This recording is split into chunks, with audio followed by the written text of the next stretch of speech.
What happens when you tariff the whole world? Simple, the world hits back. And President Donald Trump is learning that the hard way. Most countries have vowed retaliation. Some have already done it, like Canada and China. Yesterday, Canada imposed tariffs on US goods, specifically on American cars. Most of them will soon attract 25% tariffs. And how many vehicles would it affect? Nearly 67,000 every year. As I told President Trump during our call last week, Canada will respond to the U.S. auto tariffs. And today I'm announcing that the Government of Canada will be responding by matching the U.S. approach, with 25% tariffs on all vehicles imported from the United States that are not compliant with CUSMA. Remember, Trump had already imposed steep tariffs on Canada, so he spared them on Wednesday, but his auto tariffs will affect Canada. Trump has slapped 25% tariffs on all foreign cars, 25%, which is why Canada has hit back. China too has retaliated. They will impose 34% tariffs on all US goods.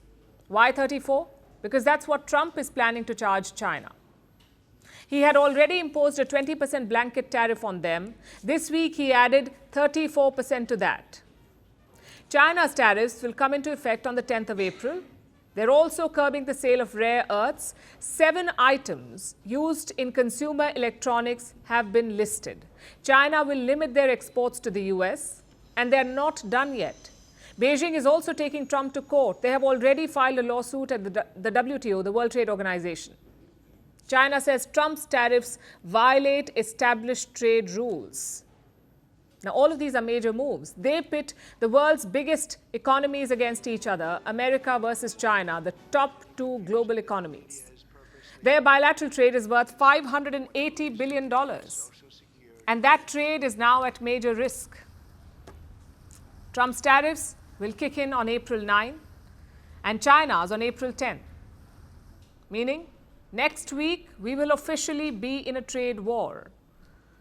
Of course, this was expected from China. How else would a rival react to tariffs?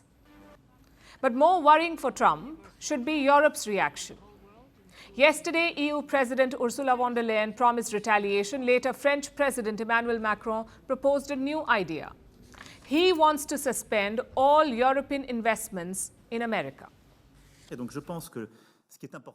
I think what's important, and that's all the work that must be done by the sector, that future investments or investments announced in recent weeks should be suspended until things are clarified with the United States. Because what message will it send to have big European players investing billions of euros in the American economy at a time when we're being hit? So how much money is at stake here? EU companies have invested $2.4 trillion in the US. That is the total investment. 2.4 trillion, obviously you cannot reverse the past deals.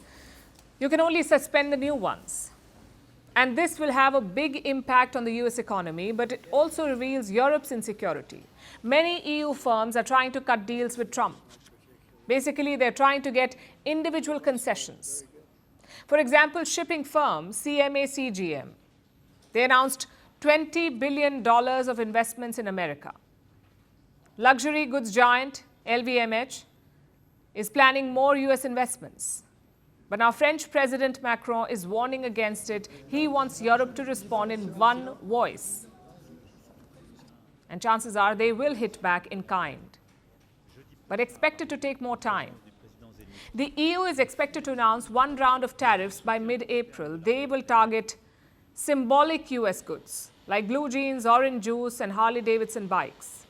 Now, just to be clear, this is not a response to this week's tariff. This is a response to Trump's earlier steel and aluminum tariffs. And that's the thing about the European Union. They always work behind schedule. Next is Britain. Trump has imposed just 10% tariffs on them. He says Prime Minister Keir Starmer was quite happy about it. We're talking to the Prime Minister about it, and we'll see how that turns out. We have a very good dialogue going. And I think he was very happy about how we treated them with tariffs. The UK is trying to reach a trade deal with America. At the same time, they're drawing up plans to retaliate. London is making a list of US goods that can be targeted. They have set a deadline of May 1st. If a deal is not reached by then, they will impose tariffs on America. So the UK's approach is more cautious. And they're not alone. A number of countries are pursuing talks. Argentina, Mexico, India, Japan, South Korea. None of these countries have hit back yet. Instead, they're trying to talk things out with President Trump. A few countries are also planning ahead. They know that certain industries will be hit by the tariffs, so they're setting aside money to support them. For example, Taiwan, their government has announced a package of $2.7 billion. This will mostly help industries and agriculture. The fact is, every country would like to settle this issue with talks. After all, the US is the biggest market in the world. But the problem is, they don't know what Trump wants. Does he want to reduce the deficit? Does he want to make in America? Does he want fairer trade rules, or does he want all of this? It is not clear. And remember, these responses will keep piling up. Other countries just have to deal with America's tariffs, but America has to deal with tariffs from all over the world. Let's see how long Trump can keep this up. Greeting you with aloha and namaste. I love India. Presence, occupation of a territory by another country pertains to India, what we saw in Kashmir. How do you see Trump's America? Yes, the current administration behaves differently from the previous administration.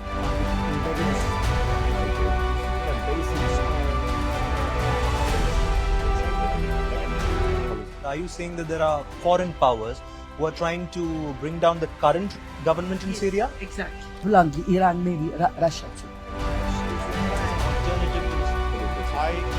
Prime Minister Modi committed to South-South, cooperation.